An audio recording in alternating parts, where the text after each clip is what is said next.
Ce cours est dédié à la Refoua Shelema de Yael Sarah Bat Rachel. Chers amis, le Rav Biderman raconte une histoire qu'il a entendue d'un ami très proche à lui. Son ami a un jour été en Pologne pour aller prier sur les tombes des tzadikim. Au moment où il arrive sur l'un des tombeaux, il s'aperçoit qu'il y a un homme qui prie avec une ferveur comme il n'avait jamais entendu. Quelqu'un qui prie du fond du cœur, avec énormément d'entrain.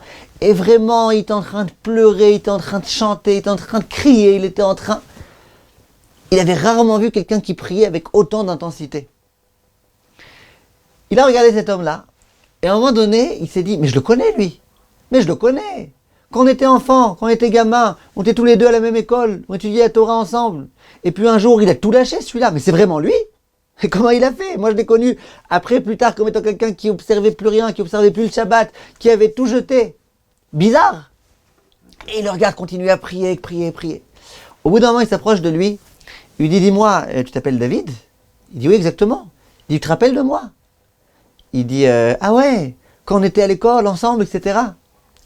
Il lui dit, mais alors dis-moi, moi je me suis rappelé de toi comme étant quelqu'un qui avait tout laissé tomber, qui avait abandonné le Shabbat, qui avait abandonné les téphilines, qui avait tout abandonné. Et d'un coup comme ça, voilà, je te vois en train de prier, habillé comme quelqu'un de très religieux, etc. Qu'est-ce qui t'arrive? Il dit, je vais te raconter ce qui m'est arrivé. C'est vrai qu'au bout d'un moment, j'ai tout laissé tomber, je me suis fâché contre mes parents, je leur ai dit, je ne reviendrai plus jamais vous voir. Et puis j'étais très fâché avec eux. Eux les religieux, moi l'anti-religieux, je suis devenu à un moment donné anti-religieux.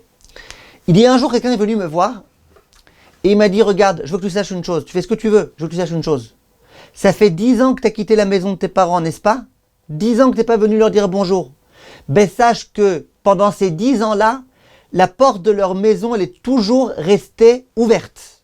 Même la nuit, alors que c'est dangereux de laisser la porte de la maison ouverte, même la nuit, pendant 10 ans, ils ont laissé la porte de la maison ouverte. Et pourquoi, quand on leur a demandé?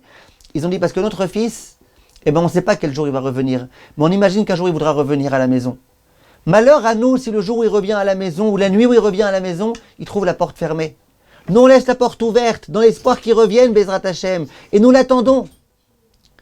Et donc, sache, voilà, ça fait 10 ans que tu n'es pas là, ça fait 10 ans que la porte est restée ouverte à la maison. Il dit, cet homme-là, quand j'ai entendu ça, ça m'a réchauffé énormément le cœur. Je me suis dit, mes parents, ils m'attendent tellement. Eux, ils ont laissé la porte ouverte pour que je puisse revenir. Et ça a réveillé quelque chose en moi. Et je me suis dit que si c'est comme ça, je vais non seulement rentrer par la porte de la maison, mais porte, puis une autre porte, puis autre porte, et me rapprocher un maximum de mes parents et d'Akadosh Baruch Hu, que j'avais quitté pendant tellement d'années. Vient le Rav, et il dit, écoutez bien, Akadosh Baruch Hu, c'est exactement la même chose. Quelquefois, nous nous écartons de lui, et quelquefois, nous le décevons, et quelquefois, nous nous comportons pas bien, quelquefois, nous sommes un peu dégoûtés de ceci, du monde religieux, de cela. Lui, Akadosh Baruch Hu, nous attend. Toujours, au moment où nous voulons venir, il nous attend. Même si nous nous sommes énormément écartés. Et c'est peut-être ça la leçon des Shovavim. Il dit que cette période-là, qui s'appelle la période des Shovavim, au nom de la Parasha Shemot, Vaïra, Abo, Beshach, Yitro, Mishpatim, c'est la période dans laquelle Akadosh Baruch Hu s'adresse à nous.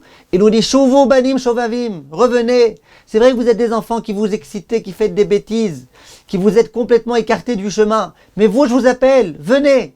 Et pendant cette période-là, il y a une facilité particulière pour se rapprocher d'Akadosh Baruch Hu, pour se rapprocher de toutes les bonnes choses. Et nous, en tant que parents, bien évidemment, retenons cette leçon-là. Il n'y a pas d'enfant qui est paumé ou qui est perdu. Même s'il s'est écarté, même s'il a été loin, le pauvre malheureux, il s'est écarté complètement, soit toujours là, en train de l'attendre, et croit qu'Akadosh Baruch Hu, ait confiance en Akadosh Baruch Hu qui peut, le moment voulu, le faire revenir. Be'atzlacha.